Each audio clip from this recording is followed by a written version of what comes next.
Now, through the miracles of modern technology, zany worldwide banner featuring Tom, Michelle, and Jim in an on-topic, off-topic free-for-all. Welcome to the Gun Talk After Show.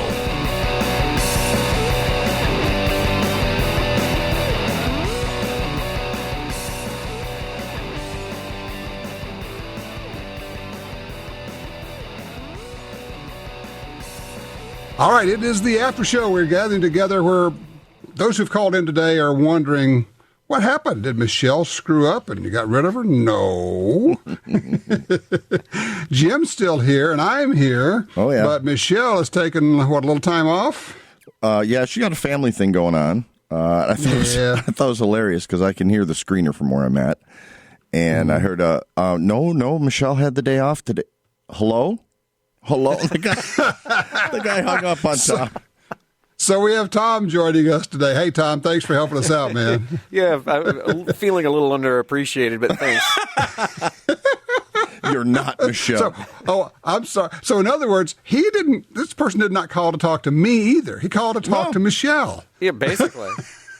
Now that's a hoot. I don't know. Or maybe I should be insecure about that. I'm not sure. No, I don't. I think it'd be tacky for me to start referring to him as not Michelle.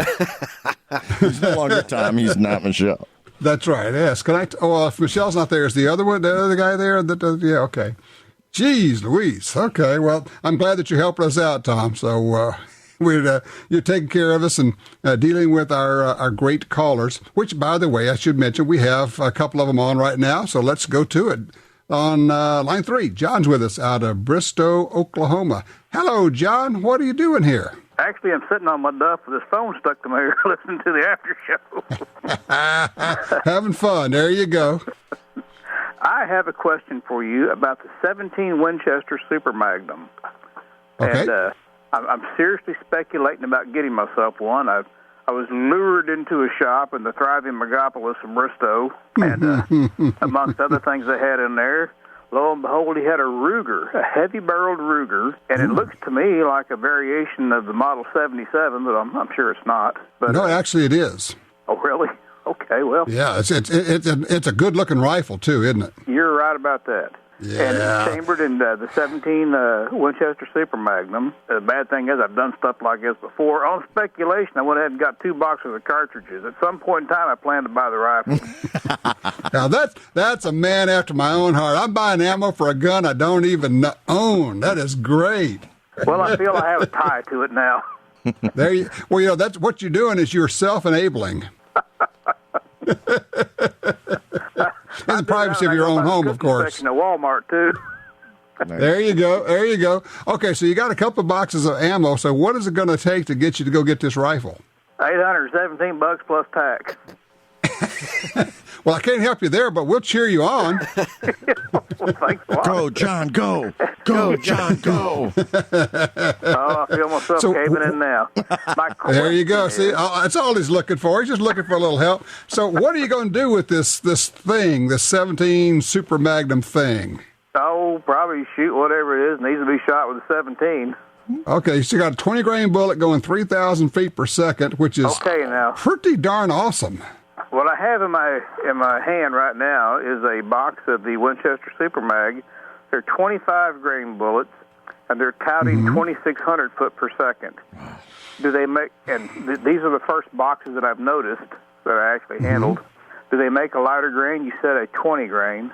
Yeah, they got a 20-grain that is supposedly at 2,000 feet per second. Wow. We know sometimes the claims on velocities can be a little bit exaggerated. You never know. But, I'm thinking, okay, what would I shoot with that? Coyotes would be kind of the perfect thing. That would be like a perfect I've got coyote plenty rifle. Of them. Coyotes? No shortage of them out here. Well, you need more ammo. You've only got 2 boxes of ammo. You need to start buying. Well, okay. I'll have to start that on my next trip up there when I buy the rifle. Once you get the rifle, now you got to get a scope, too. Well, I've already been thinking about that. There's another $400. There you go. In the past, there's been a couple of rimfires that came out, which are no longer with us, that were I thought were pretty good ideas, like the little Remington 5mm. I like that cartridge. Yeah, but trying to find one now is like finding 41 rimfire for your dirt. Yeah, You can't find it. lots of luck. Yeah, that's not happening. Could this gun be chambered to another 17? Or could it be chambered to like maybe a Hornet? Possibly, and without looking at the specs and the diagrams, I have to admit, I have not really looked at this cartridge very hard. I don't know, if you could do that. I think you probably have to just, if you're going to do it, you have to make the leap of faith and just say, okay, this thing's going to be around. It has the, we'd like to say, well, gee, it's backed by Winchester. What could go wrong? Yeah, well, the other one was backed by Remington, too. So, there you go there. It's a niche cartridge. There's just no doubt about it. It's absolutely a niche cartridge. And it shoots really well and et cetera, et cetera. I don't know. I can't guarantee you anything on this. And I actually don't know if it could be rechambered to something else. I mean, yeah, you can do anything if you want to pour a bunch of money into it. Before you know it, you've got your $5,000 rifle, the 22 Hornet. Great. Well done. I think I'd be better off buying $5,000 worth of cartridges. There you go. Yeah, I think what I would do, I think you are absolutely on the right track.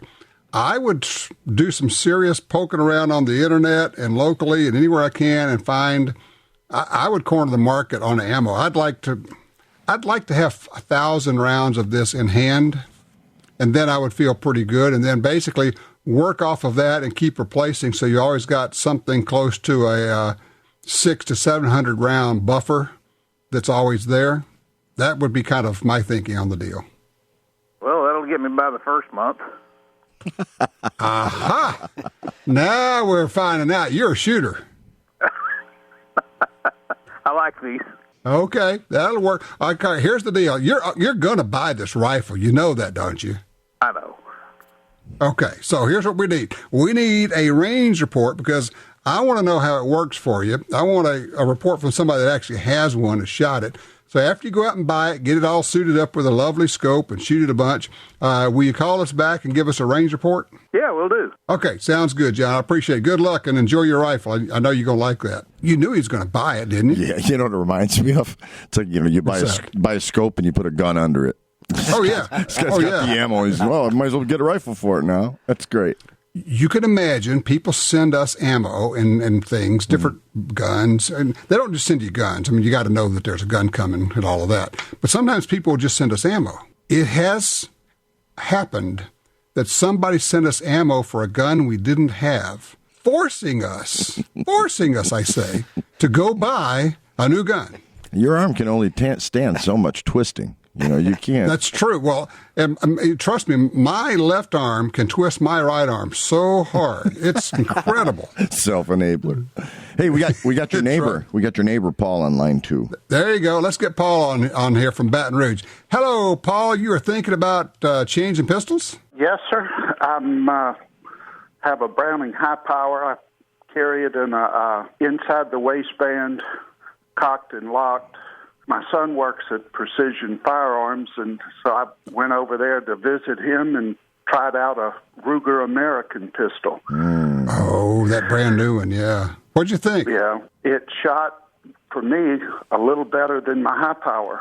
It's a nice pistol. What are you thinking? Are you thinking about adding this to your collection? I mean, and starting to carry the Ruger? And, you've been carrying the Browning, and the high power's been around since the 30s. It's a good pistol, good design. What's your thinking? Why would you make a change? Just to try a different pistol. I'm not like y'all where I'm around guns as much. I never grew up with them. I started into guns when my neighbor was broken into and walked in on the guy in the back rummaging through his bedrooms, and guy walked in on him while he was on the phone, and thank goodness the sheriff's office was just right down the street.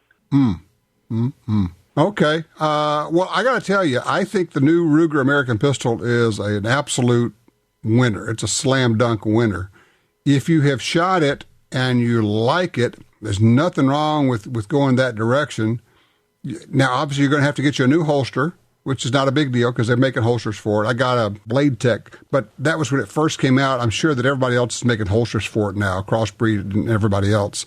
What the heck? You've already shot the pistol. You know you like it. Why wouldn't you buy it? I like to research stuff because I'm not as experienced. Hickok didn't like the trigger. He said the take-up on the trigger, the reset was long, and I thought that was one of the big things that Ruger said it was a shorter take-up on the reset. Here's the thing. People are going to like different things, right, Jim? I mean, the gun I like was not necessarily the gun you like. Absolutely. You said it felt good to you, Paul? It did, but I don't know that much. What I'm afraid of is if I start getting more into pistols and I start knowing more about it, that I won't like it. The only real measure of, is a gun right for you is, do you like it? So if you shot it and you like it, don't get confused by people on the internet or a guy on the radio or anybody else. Your experience, your personal experience, trumps everything else. If you shot it, you like it, the trigger felt good to you, don't sweat it. I mean, seriously. I mean, somebody else will say, well, it's a this, it's a that. You can find somebody on the internet who's either loving or hating almost anything, and that doesn't amount to a bucket of spit in terms of what it actually means to you.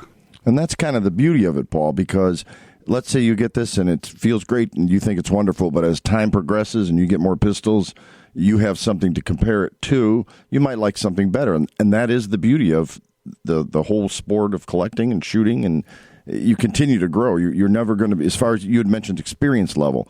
Hopefully you never stagnate in experience. Tom knows a bunch of stuff about guns. It's Tom Gresham's Gun Talk, obviously. He's still learning something every day. Oh, yeah. Well, I like the Crimson Trace grip on my high power that they don't have for the Ruger American. They have it on the Picatinny rails. I don't know if I'm going to put it on the rail. Right. I understand. And look, that's a factor. If you say, I absolutely want a pistol that I can put a Crimson Trace laser grip on, then you need to buy a pistol that will take the laser grip as opposed to a laser on the Picatinny rail. That is a distinction. That's a real difference. And so what you do is you take your experience from having shot the Ruger American and you go, okay, I like that kind of gun. I like that striker-fired feel. What can I get that gives me that but allows me to put a Crimson Trace laser grip on it?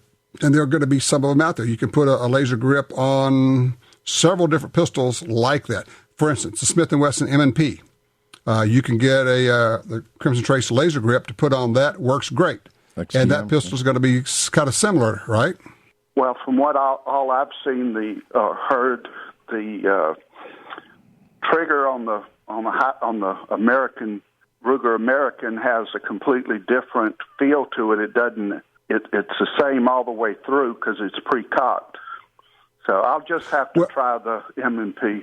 I tell you what, since you can go over to Precision, and we've done a lot of television work shooting video at Precision Firearms there in Baton Rouge. Go over there, have them line up several different striker-fired pistols, and by all means shoot the M&P, the Smith & Wesson M&P, because you can put a laser grip on there. Try that, see how you like it. If that doesn't work for you, try a different one. Shoot a little bit with each one. The more you shoot, the more you're going to learn, the more experience you get. But here's one thought. I'll leave you with this final thought. You can't make a mistake on buying a pistol that locks you in because you can always sell it. That's the thing. And yeah, you don't get all your money back just as you don't on anything. But if you buy it, you have it, you shoot it for a while, and you say, I'm just not crazy about this one. You can trade it, you can sell it. You are not stuck with that gun. You can always change to something else. So don't feel like you're making a decision that locks you in for the rest of your life or something. Okay. I'll call you when I want to sell it so you can help me. There you go. Actually, you got the perfect place. If your son's working over there, your son's working at Precision, man, they'll take care of that for you. Oh, they've been nice to me even before my son started working there. In fact, that's where I got my concealed carry class. I got him signed up for it while he was over there doing the shooting. The guy said, "You've been in the military, right?" And he said, "Yeah." He said, "Well, we may have a job for you." That's how he got over there. How cool is that?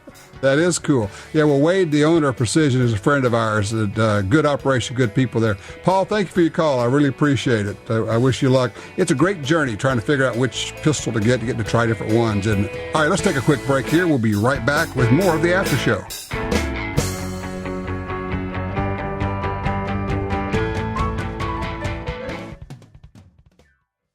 In the war on terror, fighting crime in the streets, in competition, and homes around the world, one name in firearms stands out: Sig Sauer. Our pistols and rifles are renowned for their unfailing performance. This same commitment to excellence can be found in our line of SigTac accessories and the training offered by the Sig Sauer Academy. For unmatched quality, reliability, and innovation when it counts, choose Sig Sauer. Visit sigsauer.com today.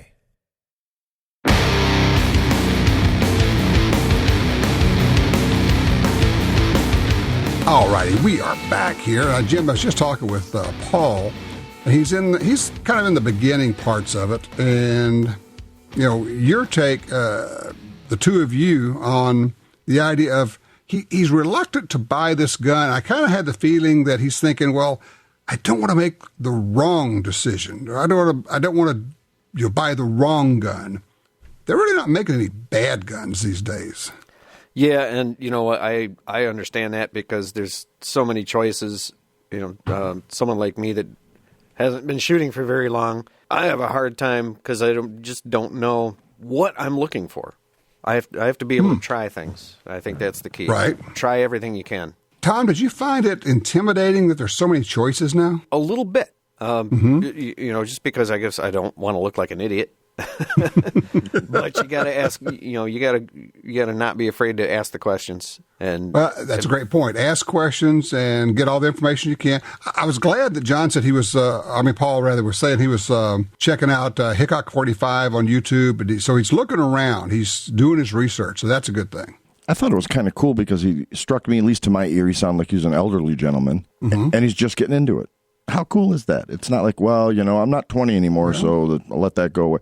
That is so cool. Well, he had a friend walked in on a break-in and could have gotten really bad. So he said, and that happens so often. People, they look at this kind of in the abstract until it happens to a friend of theirs or it happens to them. They go, oh, wow, this is real. For whatever reason, they never made the connection to the news stories to this could happen to you. Yeah, there's a disconnect, I think, between watching something on the news, like the thing that happened, the terrorist attack in Paris. We had one in Columbus a couple weeks ago. Last week, we had one in Kalamazoo, Michigan, just northwest of here yesterday.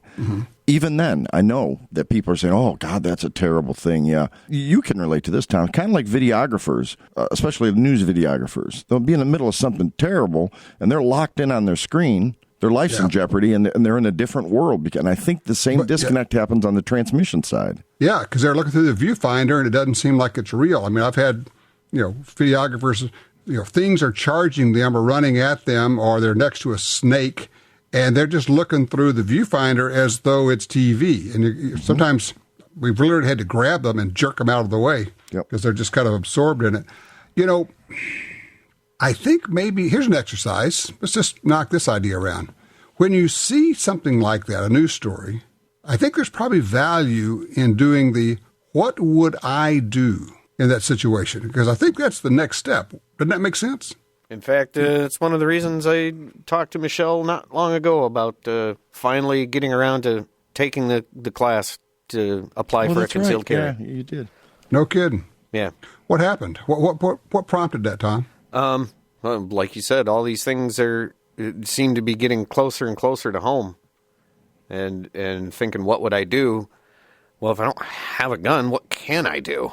That's pretty much it. I think you put yourself mentally in that situation. Okay, I'm in a parking lot. I'm at the parking lot in a car dealership, a Kia car dealership in Kalamazoo, Michigan, and 2 cars over are 2 guys looking at a car, and a guy comes up and shoots them. What am I going to do at that point? What can I do?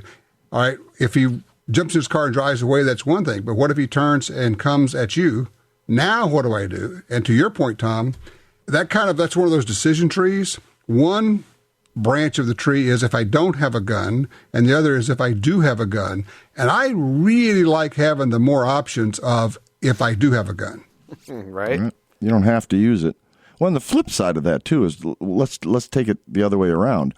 You buy a gun, Tom, you take your classes, everything's great, and you never have to use it. That's a great situation to have. What's the downside? No, I mean, okay, you got some expense. You have some inconvenience. Okay, yep. I don't think we should say there's no downside because, I mean, you got to carry this thing around, and it's kind of a pain sometimes. Yeah, I get that. Yeah, I'm reminded of Clint Smith over at Thunder Ranch. He says, my goal, he says, if you come and take every class that I teach, every self-defense class I teach, and 40 years from now, you tell me, well, I never had to use it, he'll say, well, then you learned a lot here, didn't you? There you go. So that's perfect. That's the deal. Because taking those classes, and I would offer that the combination of carrying a gun, but taking the classes, because carrying the gun does not do it without the classes, it recalibrates your thinking so that you will take extra steps to not be in that situation or to extricate yourself before it gets to that point. Exactly. You know what we need to do? You need to get your permit. We need to have a road trip down to Chris Serino's place. You and Michelle and I. Ooh, that's a good idea. Get the three of you guys going down there. Heck yeah. Yeah, get connected with Chris. Is a great firearms trainer too, and he's really got his head screwed on right about this. Because I don't know if did I ever tell you about the story where we were walking down the street. Actually, come to think of it, was in Baton Rouge, and this I was with Chris and Ryan and me and Michelle Serino, and this weird street dude came up to us, and he starts barged into the middle of us and is walking like he's now part of our group and talking to Chris like in a very weird way. Did I ever tell you that story? You did. I'm not going to ruin it for Tom. I have not heard this one, no. And, okay, I'm thinking, well, let's see. I know Ryan's carrying. I know I'm carrying. I know Chris is carrying. I'm thinking, this guy just made a really bad choice in the victim selection process. And so I was like slightly behind with Michelle, and they're in front, like 2 steps in front. So I could see what was going on, and they kind of stopped, and I stopped. I just turned my back on them, and I started looking down the street the other way, thinking, okay, this guy may be a diversion or something else, because honestly, I know that whatever happens back there is going to get taken care of. I'm just not worried about this. And nothing happened, and Chris said a couple of select words and just, not mean, not nasty or anything, but got this guy to walk away. To the point of people say, well, you carry a gun just because you want to shoot somebody. He says, no. There have been a lot of times where I could have shot somebody and worked my way out of it. I'll tell you, if you take these classes that we're always talking about, you find that you don't flip people off in the car. And when some jackass cuts you off in traffic, you don't get up right on their bumper. You back off and you just kind of let him go on because whatever happens could escalate to a gunfight, and you don't want to be there when it happens. So you really do get yourself out of those situations. Yeah, it's an interesting perspective. Well, and the other thing, I should have prefaced that there's no downside. Tom shoots a lot of rifle. He shoots out here. Mm-hmm. And I know he's an ammo glutton. So I know once he starts shooting more pistol and starts carrying, there won't be a downside for him. Yeah, then then there's just another caliber ammunition I have to stock up on. Sure. Call it a hobby. I'm sorry, I'm not understanding what the problem is here. Like I said, no downside for him. No downside. I'm sitting here looking under the desk here at the studio, and I've got 1,000 rounds of .223 in a case and 2,000 rounds of 9 in a case. I'm going, well, it's a start. What are you going to do for next week? That's just in the studio because I didn't have another place to put it at the moment. It just came in. So there you go. But it makes it's appropriate, right? It should be in the Gun Talk studio. Absolutely. All righty. Well, I'll tell you what, I am going to try to get a little shooting done. We're going to run out to the range and shoot a few new guns this week, do a little video for our shows. For those who don't know, we've got, of course, the Gun Talk show, the Guns and Gear series, both of those on Sportsman Channel, and, of course, the First Person Defender series, which is on YouTube. Go to our Gun Talk channel on YouTube. We just put up the new shows, the new episodes. there are a couple of holy crap moments in them. One where people do real well, and a couple where you really do want to send a slapogram to the person who is in the scenario. Okay. And you're just going, holy smoke, what were you thinking? In fact, our trainers, Chris and Wes Doss, they're kind of going, wow, never saw that coming. And these are guys who've seen almost everything.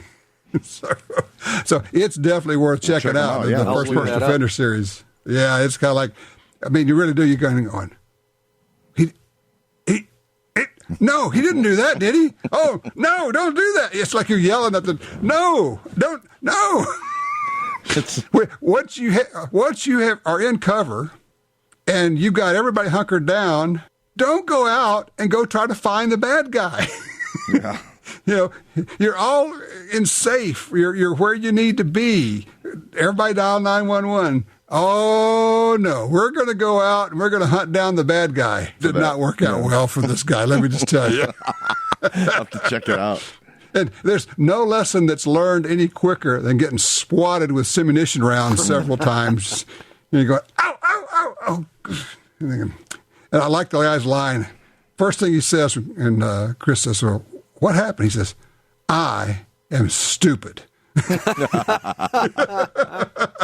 Okay, we're all in agreement here. There you go. No, you guys will like it. It's very good. Yeah, it's on YouTube. Look for the Gun Talk channel on YouTube. You'll see it there. It's one all of right, you guys have a safe week. Tom, thank you so much for helping us out here. You're welcome. And just tell everybody Michelle will be back next week if they want to call and talk to her. That's right. And I may or may not be here, but it doesn't seem to matter all that much. So, it's just call and talk to Michelle. It's all good. Thanks again, not Michelle. All right, Jim, next week. We'll see you. See you. Tell your friends about the Gun Talk After Show, a more informal setting featuring Tom, Michelle, and Jim commenting on topics that are important to you. Available on iTunes and other podcatchers, and the Gun Dealio smartphone app for iPhone and Android.